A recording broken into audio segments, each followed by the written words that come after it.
my drive was to solve problems. When I saw my younger brother in that state, I wasn't comfortable. I studied art, then I have a clue on a few things, a few materials, a few methods. Why don't I go into research after we had tried getting these thoughts from outside the continent? And what we saw, what we had wasn't really what we really expected. Hello, I am Kehinde Falade, the host of Great Minds Keke, where we share life experiences so that you can learn from us and also know how to navigate your life path to success. Ciao. I know it's not easy to transition from doing one thing and then incorporating it into something that is not like everybody's doing. I think I stumbled upon your page some time ago, but then my mind didn't really go there. I just thought, oh, okay, this is nice.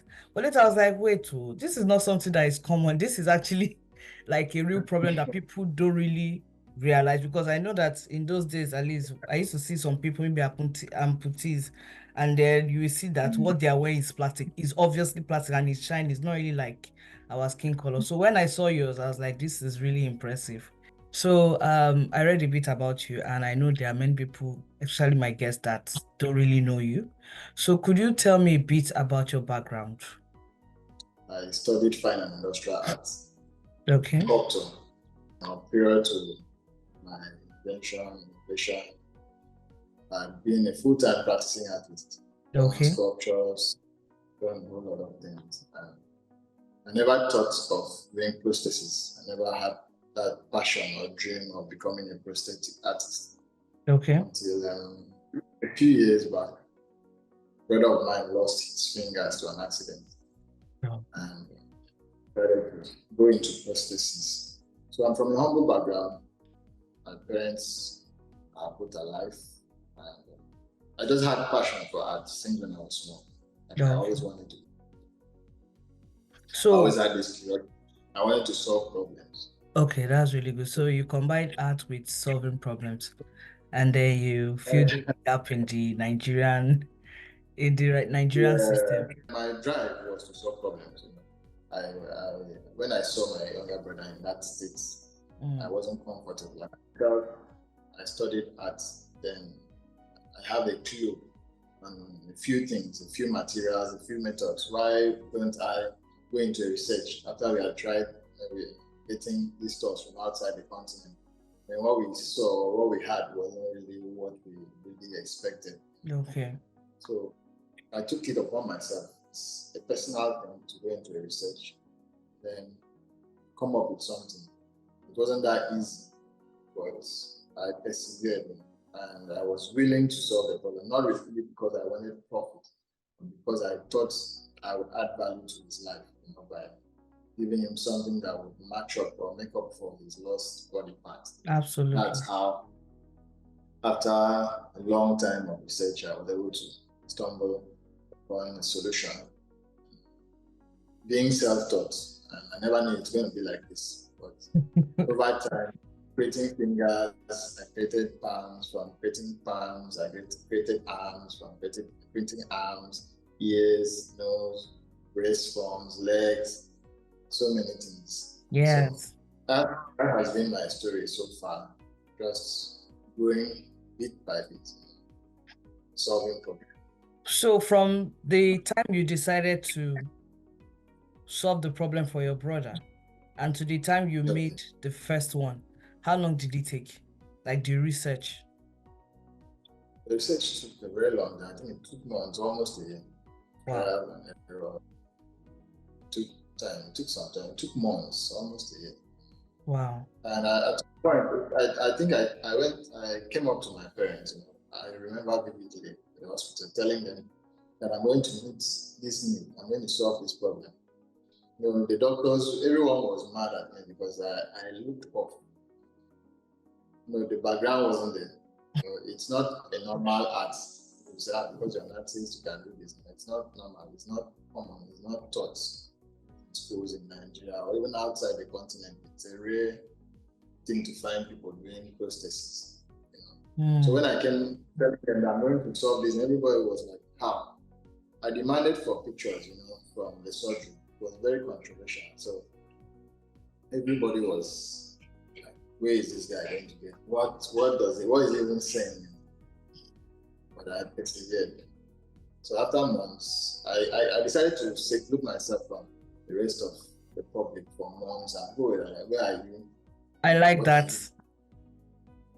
For all that time I mentioned, I was not seen. So only to come out exhausted with one finger like that. Everyone was like, I hope you didn't go for blood money. I like that. That was a story. Yeah. I was selling myself in Imo State. Okay. I actually worked with a movie firm called not Afro. That was a special effect artist. It gave me a little exposure to the materials, not really the technique. I had to from materials, and it also sharpened my knowledge. It was quite a different thing from what I'm doing now, but the materials were familiar. Okay. That's been. So one key thing I've taken away from what you just said now is you left the midst of the naysayers, the people that were discouraging you, to focus on what you really believed in. And when you built it, you know, okay, so what it came with was evidence. This is what I said I was doing. And then by that time, nobody could even argue because they've seen it right now. Because most of the time, I think most people spend a lot of time trying to convince other people what they really want to do. That's a lot of time wasted. Just focus on what you, and the fact that you're able to isolate yourself. Most people don't even know how to isolate themselves and just continue working on what they believe until they can show it, because evidence shuts up every opposition to your goals. Yes. So I like that. You know, actually, when I went into the research, I was discouraged at some point. I kept buying machines, buying materials, borrowing money, you know, and at some point I was afraid. I hope you're going to get this thing. But somebody kept telling me, this is your opportunity. You have to do this thing. So I spent a whole lot of money. I was exhausted actually. Wow. So when I was done with it, I just shut down and left for months into my normal sculpture. After everything, people were amazed, everyone was surprised. I finally given my brother a farm. I had to leave to worry because I didn't see business in it. Like, I didn't see business in it. I just wanted to solve a problem. So people had told me, share, do this, do that. I didn't really do much of publicity, but I remember sharing it with one guy, and he said he's going to put it up. Then I said, okay, anytime, and I left. For 3 months, I was in worry when I started receiving calls. He had posted something about myself, and it went viral. And I was off social media for almost 3 months. That's when I started receiving calls, series of calls. I could receive 500 calls a day. Wow. People were calling me from Ghana, from Tanzania, from here, US. What's going on? So I had to go back to my Facebook handle and ask them. And I now saw a crowd of messages, like crowd of people trying to message me and all of that. So it was really shocking experience for me. I think before I could recover from the shock, it took me almost 6 months to recover from the shock of how appealing my work was to people and the need in the society. Yes. A very massive need in the society. That's why I now started seeing the business out of it. Okay, that's very good. Most inventions, they don't really come as something big to the person that actually worked on it, because oftentimes people are so focused on solving that problem and they solve it so well that they don't even understand that other people actually need the same solution until people start requesting for it. So how would you say your products, the quality of the products you've made so far has evolved from the first one you made to the most current one that you made? How have they evolved? Have they improved the quality or the speed of making it? How has it improved? Yeah, we've improved. Like, my products have evolved over the years. We've had a whole lot of challenges. We've also had to accept these challenges, work on them, see how we could make our designs, quality. We've improved. if I want to talk about our individual products, you see the changes. If you're someone who had followed us 4 years ago or 3 years ago, you see that we've grown from, for instance, we've added more details to what we used to do. It's an experiment. We've been researching. Okay. We've been improving on a constant. Like for instance, when we had the palm gloves first, they were just palm gloves, just hand. They were just purely for aesthetic purposes. Over time, we add great functionality to it. Now we have manually adjustable. Wow. In which you could adjust individual fingers to gestures you want. For instance, you want to point to adjust the fingers or the palm to get this kind of gesture. You want to wave, you can also bend the palm or the fingers manually and it will give you this kind of gesture.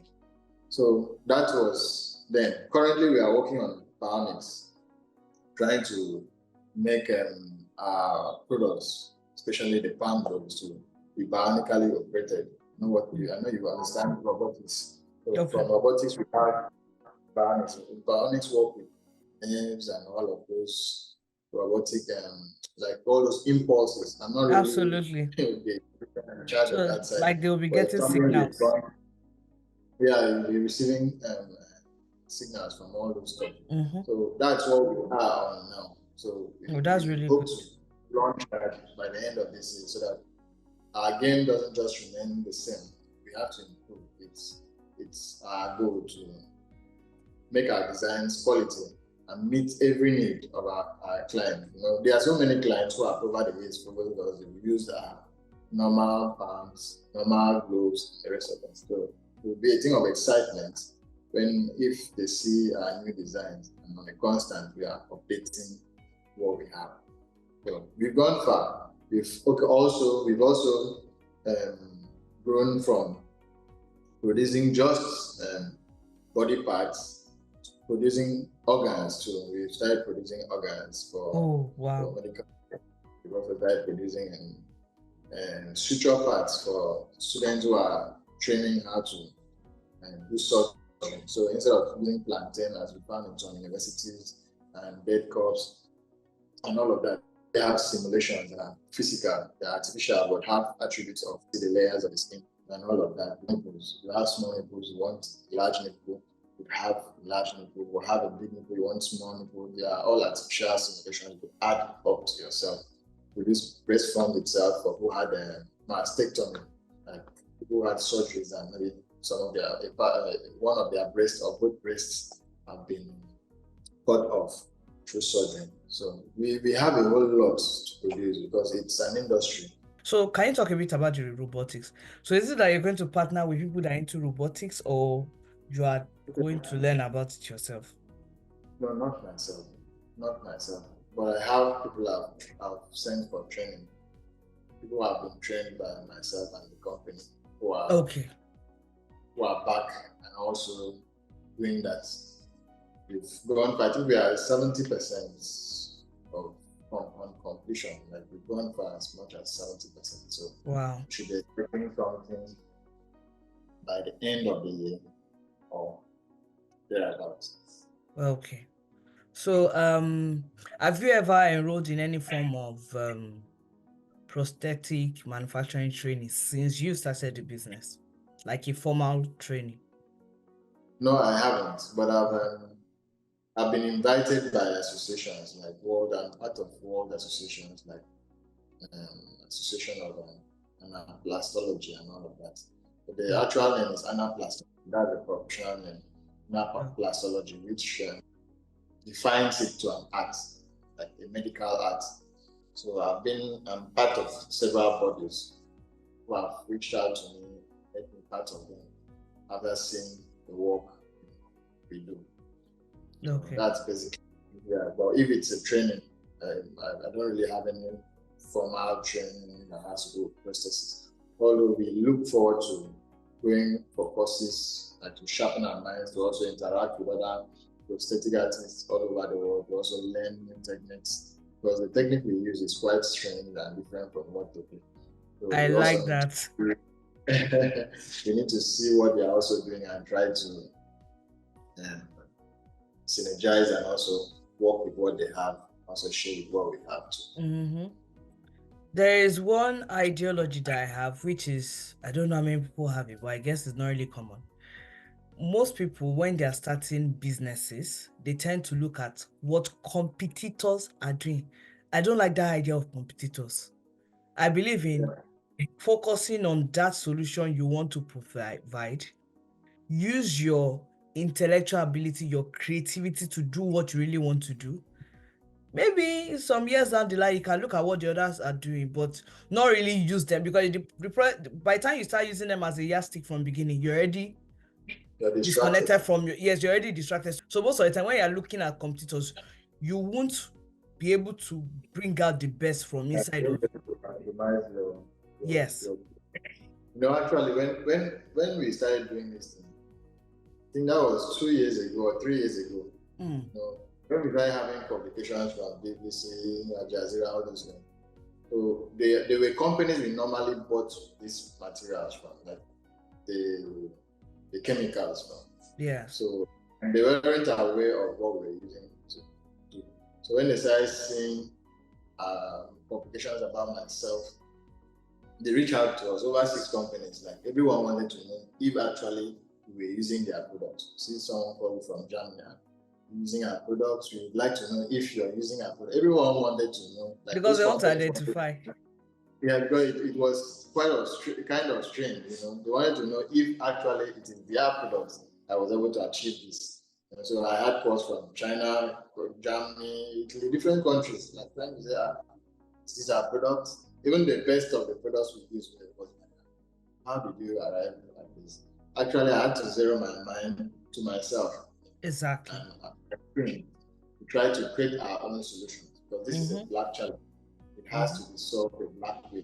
Yeah, exactly. They are white, and they are trying to solve their own problem by perfecting the art of creating white tone flesh covers or prostheses.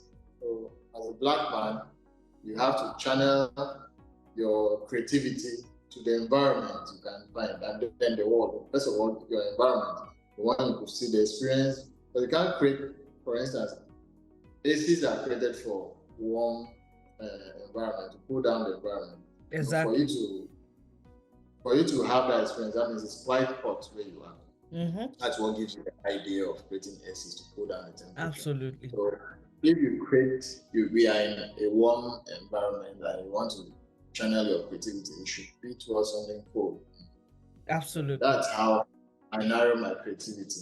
Then later we can now talk about industrial scale, how we can meet up with other races, environments, kinds of people. So that's the beauty of allowing, stretching your mind, you understand? Stretch your mind to use what you have. Yeah. Exactly. Into the depth of its well. Yeah. Yes. So what factor do you think contributed to your business growth over time? From the first prosthetic you made to the many more that you eventually made, what do you think were the factors? Consistency. I'm always consistent. Now, I don't see myself as I am arrived. I never, even as I don't even see myself as having scratched a bit of my potential. So being able to meet up, I don't see myself like, the boss, you've done this. Our products have been used in over 60 countries around the world. We've had over the years more than 4,000 clients who have reached out to us. But I don't feel satisfied. One of my quotes, I said, I'm a student of creativity, and my teacher is forever. Absolutely. I believe I could do more. I believe I could do better. I believe we as a company could improve. We could make these things maybe move fast, do something. There's something always missing. That's what I feel. There's something absolutely. So we have to keep figuring it out. My earliest experience taught me a whole lot of things. Things like the shop, like I said before, I never knew it's going to be like this. I never thought I would have such demand. I would have to be reaching out to people from different countries around the world, blacks and the rest of them. But I came to realize, I came to accept the fact that people need my services. I need to be constant, I need to be consistent, I need to always undergo research. Because from you observe, there are situations like there are incidences I never planned. For instance, clients with very complex amputations. You get clients who fell from trucks, cut off the whole ear. They have some whose ear are left, some parts. Wow.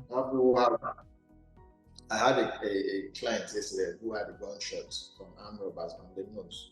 It needs a whole lot of complex designs or complex situations in which your brain needs to always be on the low, trying to figure out how do you do this thing. There are no manuals, there are no templates to use. So if you're not a creative person or someone like an artist like myself, which is being creative with different solutions, you get stuck. So it has made me less social of a person, not really a social kind of person.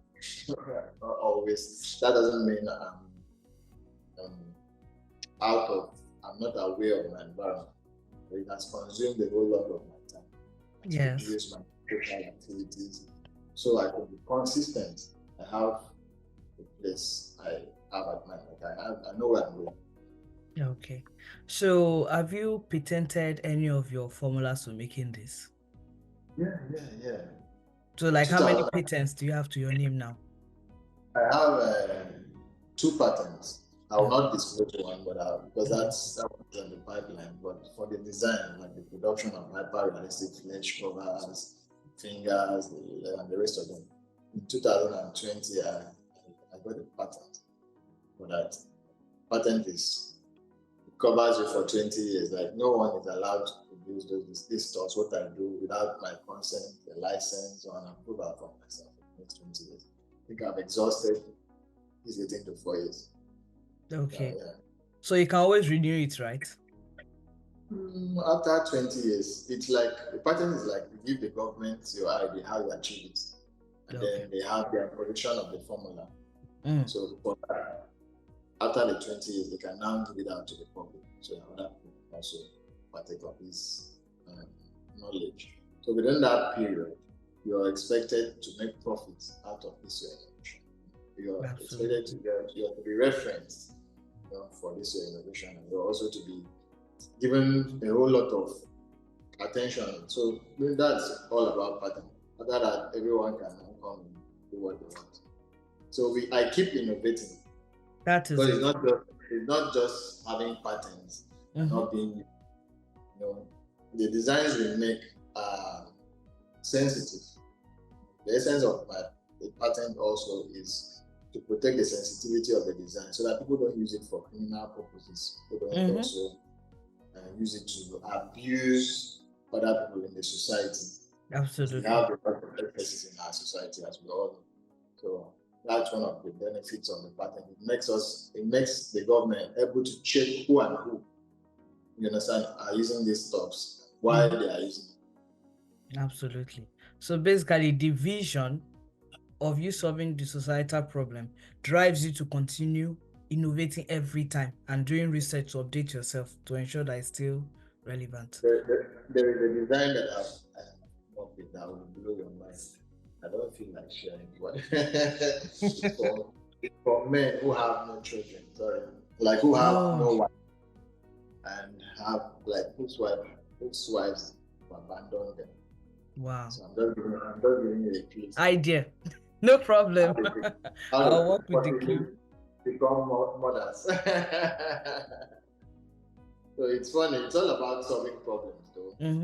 Solving problems, identifying problems. That's the first step. Yes. Identify a problem in the society and then solve it. A whole lot of people just want to make money. And yeah, that is it. We have people who have money and frustrated, whose money have now become a problem in the society. Because first, what was the concept of you making this money? Like, why? Like, most of the time it's competition. Then when you hear the reason why they want to make money, because Before I started this podcast, I realized I love to learn about people, like to know what they are doing, just ask questions. And different people will have different reasons for pursuing their goals. And most of the time, the ones that doesn't come from a genuine place, over time they get frustrated because it comes from competition. I want to be better than my friend. Like seriously, your friend that didn't even know when you were born. So Like it's a so, negative. I think we have positive wealth, negative wealth. We mustn't have yes. much, but just be very impactful to society. Mhm. Even if you have much, you can decide to transform people's lives. We've seen footballers that have built schools and hospitals in their villages and all that, free Yeah. education. So you may have wealth and still We have, drastically transform people. I've seen some rich guys who invest their wealth in research. Like there's a billionaire then in Mhm. Denmark who invested his wealth in the research of immortality. He felt that humans, that was like 20 years ago, he felt that it's possible to live forever. And God knows that research is still on. This is over 20 years or so. Inside this body that decays. No, it's not possible. There's nothing that is possible. No, I'm talking about the fact that it's in the Bible and God says we even have to transform first. So when we transform, that's when you can live forever now. You're looking at it from a religious perspective. Science don't look at it that I way. know, I know, I know. So, So, what is your current staff strength and what are your plans for the company's growth in the next 5 years? we have we have branches. We have a branch in Lagos. Oh, We that's have a good. branch. We have, I think we have, I'd say more than 12 staff. We have any staff? I don't really know the exact figure, but we have nothing less than 12 staff. And our plans for the future is not just processes. I'm also a researcher. Would say an archaeologist as well. I'm also a sculptor. I just want to industrialize things. I want Nigeria to produce things. Absolutely. Production is key. Stop buying. People are engineers. What are you using your knowledge? You studied engineering, you've had a master's, you want a PhD. What are you using all these things for?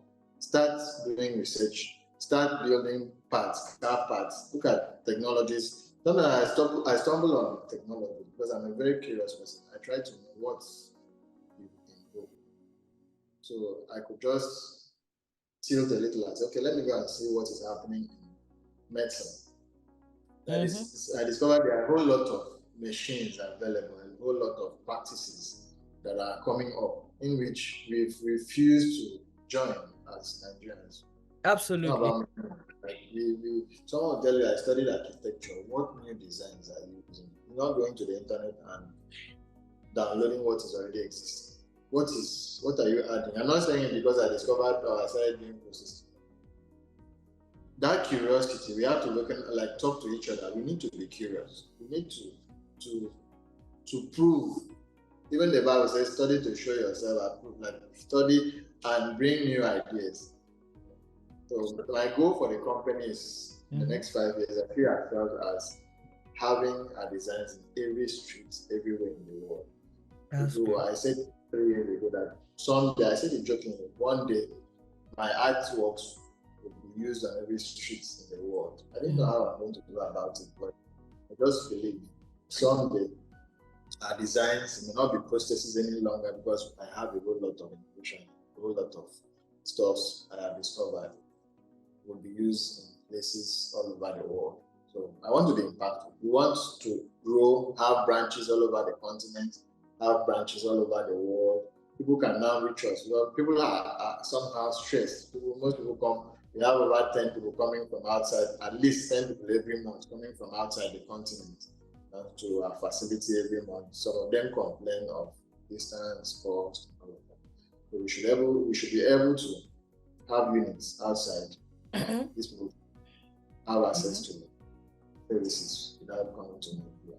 Yes, like places like New York, Paris, London, all those popular places that people easily get to. We've had a whole lot of proposals and we are still working to see people neighborhoods and work with them to ensure these things happen.